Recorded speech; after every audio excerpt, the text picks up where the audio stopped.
Hi everyone, this is Jim. Welcome to episode 40 of Chess Basics, things every chess player ought to know. Today we're going to continue our look at chess tactics using the games of Paul Morphy as a source of examples. These games I'm going to look at today were played between 1854 and 1855, in the years 1854 and 1855, when Paul was around 16 or 17 years old.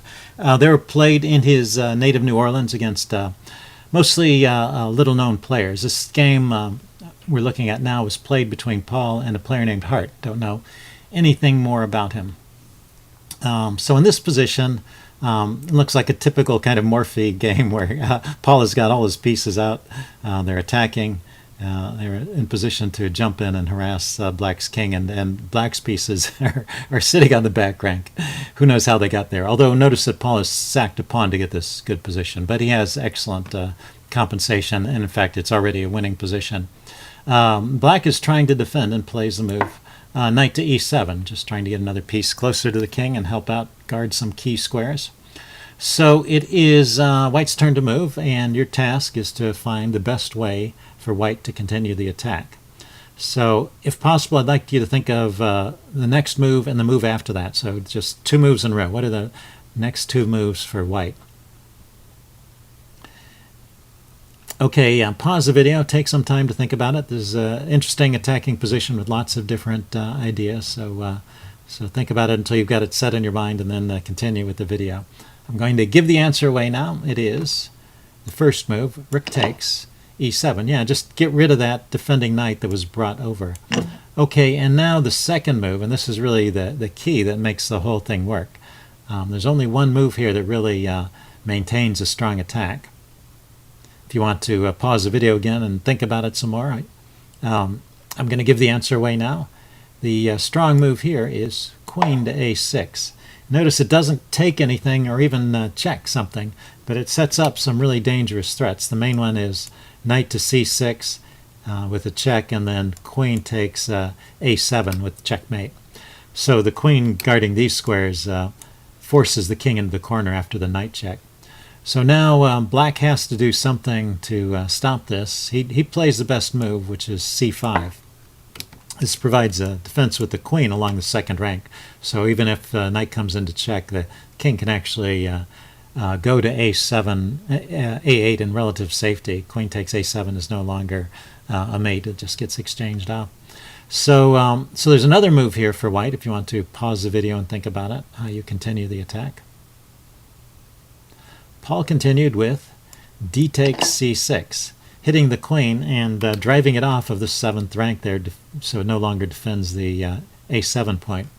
It can't go to, well, it can, but if it goes to the square c7, the knight b5 is going to hit the knight and is going to hit the queen and drive it back to the 8th rank anyway. So the queen just goes directly to c8, where it confronts White's queen. But now well, another strong move from White here is c7. So this forks the king and the rook. It's supported by the rook, so if queen takes, rook takes, it's pretty dangerous. The king goes to the corner, and now the interesting move, queen takes, or pawn takes rook and then queen. And what's cool about this is that the queen pins the other queen. The new queen pins the old queen to the king. So Black doesn't even have the option of taking this rook down here, although that rook is defended anyway. But anyway, yeah, Black is in terrible shape here. He takes, and the knight comes in, threatening. Oh, cancel it. He didn't bring the knight in. He brought the knight to b5. He did bring the knight in. He kept this file open. So actually, knight b5. Sorry about that. He kept this file open, so knight b5 is actually stronger than knight c6. He played knight b5 here, threatening checkmate. Queen comes over to b8 to defend, and then the rook came here, and his opponent resigned at this point. It's a forced mate. So that's how that one ended. Here, let's take a look at another one. Here, there were a bunch of games that Paul played at odds of a piece and a rook, and this is one of them. And let's see, get up to move. Yeah, here we go. It's Paul is White once again, and notice that he's missing a knight and a rook. compared to black. So black has 2 rooks, white has 1. Black has 2 bishops, white has 2 bishops, black has a knight, and white has none, and they both have queens. So in this position, this is a more straightforward tactic. Paul is not winning the game in a mating attack here. He's just trying to get back one of his pieces. So there's a tactic here that wins a piece. So why don't you pause the video and see if you can find it. It's not too difficult. Okay, I'm going to give the answer away. This is a good example of why you should look at all captures. If you take here, and then you take here, now you have a tactic, and it should be easy to see at this point. This rook move just forks the 2 bishops, and both those bishops are loose. They're not protected on those squares. So that's a simple exchange and fork, I like to call it, except there are 2 exchanges, but a very common tactic. You see that in many of your own games. I have seen it in many of my games, so I think you will see it in your own games. Because it's easy to overlook. It's not obvious that there's a fork right now. It just takes 2 exchanges, and then there's a fork. Because this exchange brings the bishop into a position where it's not defended, and this exchange clears the bishop out of the way, so the rook can come up here and fork the 2 bishops and take advantage of this bishop and this bishop being undefended. Okay, so that was just a simple one. And now for the next game, this is a more complex tactic. So you see this game started with rook odds. Paul is white here, and he's given his opponent a rook. And let's fast forward to this move, where black castles here. And it's white's turn to move. And this is a mating attack that he wants to get going here. You might suspect from the position of white's pieces, even though black has extra pieces, notice that they're over here and they're not really contributing. So what is the best way for white to proceed with the attack? Why don't you pause the video and think about it. And keep in mind there's several plausible ways to continue. So what's hard about this one is you have to kind of sort through all the possible ways you might continue and pick out the best one. Okay, I'm going to start by talking about one of the ones that's not the best. How about just the simple knight takes? This is well motivated. You want to just get your queen on this file and on this diagonal rather, and deliver checkmate on h7. But if you go through the sequence, black is going to take back and then put your queen up here. He can block with g6. And really, you don't have a lot anymore. Your queen is under attack, and this bishop is also under attack. So you have to kind of exchange out. You do get a piece, so now rook, bishop, bishop against rook, rook, knight. You're only down the exchange, basically. But black also has a bunch of pawns, so you still have a real uphill struggle from this position, and black is doing pretty well. So that's not the best continuation. But it has one of the important ideas, which is to get rid of this knight. So how about if we try another way of getting rid of the knight? We could try bishop takes. This is also interesting. It's a little bit better than the other line, but not the best line. So bishop takes, queen to f5 again, threatening mate, g6 to block it, and now knight takes. And now you've gotten your piece back. You've won a piece, actually.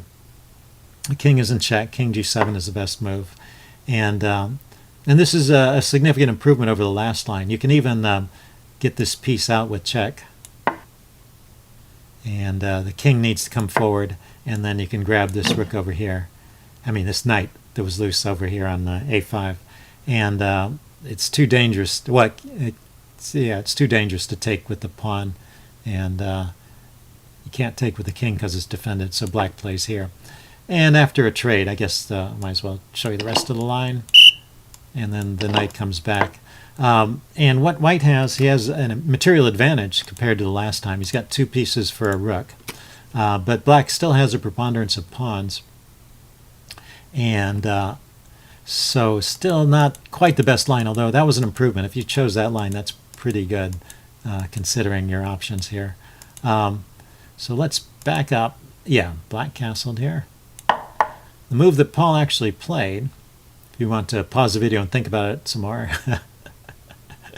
you can. I'm going to give the answer away now. He played rook takes e5, and this turns out to be the best move.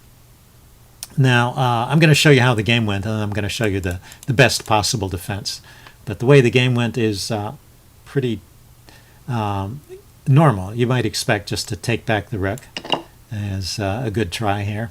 And now you grab the knight. And the point is that the queen can't take the knight back. The king is in check. Let's try king just moving away. Then queen to e4, threatening mate.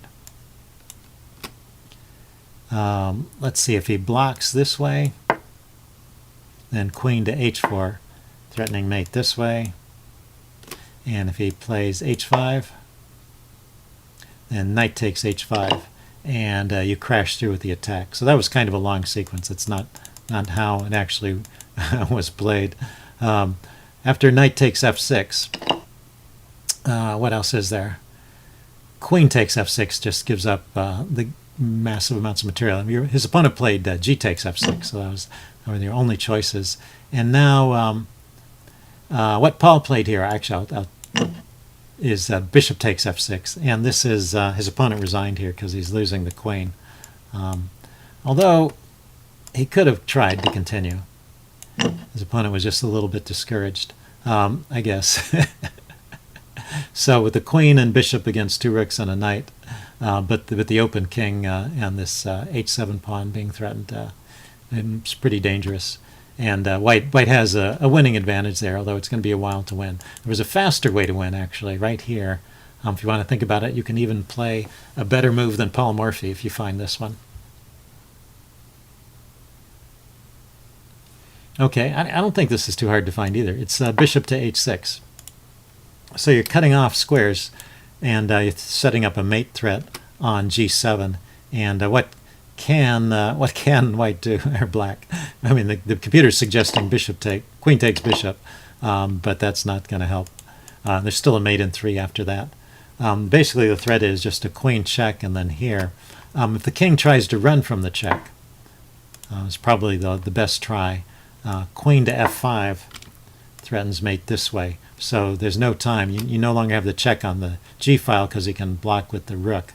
Because there's no check and he has time to block with the rook, but there's no way to stop this on the this threat on h7. The computer's suggesting moves like e4 and queen takes d4, but once again, those just put off the inevitable for a little while, and it's going to end in mate there. So that's the best way to play it for white. If we go back to this position, I did want to, in full disclosure mode here, show that black actually had a defense here, even in this position. And that is knight takes knight, a very peculiar kind of defense, because you're giving up the queen, and you could take the rook, you get your bishop out of hock, and then c6 to defend the knight. And it's a queen and 2 bishops against 2 rooks and 2 knights. And the game goes on, but white still has some attacking threats. That would be one line. Another line after knight takes. Knight takes, cancel that. Knight takes f6, check. No, that's not what I was looking at. I was looking at knight takes d5, yeah, right here. So another line after knight takes d5 is to play rook takes d5. Just grab the grab that knight and keep the queen under attack, and then f6 to block the attack, and then you could grab another knight here, but best is to play queen h5 here, threatening mate, g6, bishop takes, and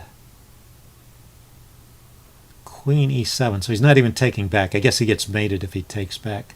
So queen e7.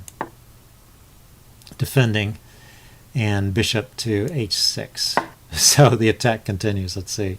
Knight c6 trying to get the knight back in the game, and bishop takes f8. Let's see if we can get to a steady state here, and bishop back to c2. So no pieces are hanging. So we sum up, we've got a queen, a rook, and a bishop against a queen, a rook, and a knight. Black's king is exposed, but he has a couple extra pawns, and so white still has some attacking ideas, but if it was a computer defending, the computer could actually hold this position probably. So that's the best play for black. So hard to find though. So after castles, rook takes e5 is the best move, even with that best defense by black. It's still the recommended move here. Okay, so I hope you guys enjoyed that. Next time I'm going to return to the subject of openings, and by request someone asked if I could take a look at the Queen's Gambit. So that's what I will be doing in the next video in this series. See you then. Bye.